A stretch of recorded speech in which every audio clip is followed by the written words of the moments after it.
حضرت مولانا بابک حسین رحمه الله تعالی علیه فرمایي چې نیشنل پارټي به اوس د ټولو نه مقبول ترین پارټي وي. انشاءالله یې پکې هم ویلي دي د خیره سره.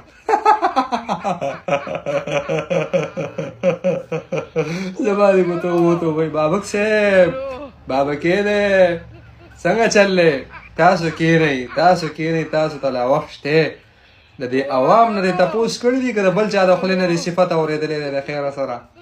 څنګه چې ستاسو د کام پوزه مشر ستر ملولي صاحب داسې د ګوتې نه ونیسه او تاو راتاو یې کړه او بلوچستان ته یې بوت او هلته نه د خیره سره ډومیسایل یې ورله جوړ کړه او بیا پرې ټاپه ولګوله چې دی اوس بلوچی دی د بلوچستان نه دی او د بلوچستان نه سینیټر جوړ کړه او سینټ یې راوست د خیره سره.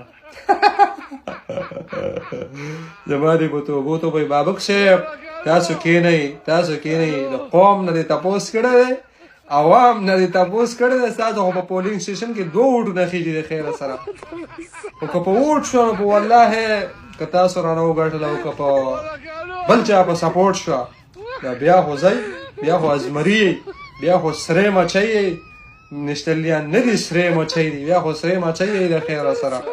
او که په ووټ شوه د دې قوم نه هم تپوس وکړه قوم به درته څه وایي چې تاسو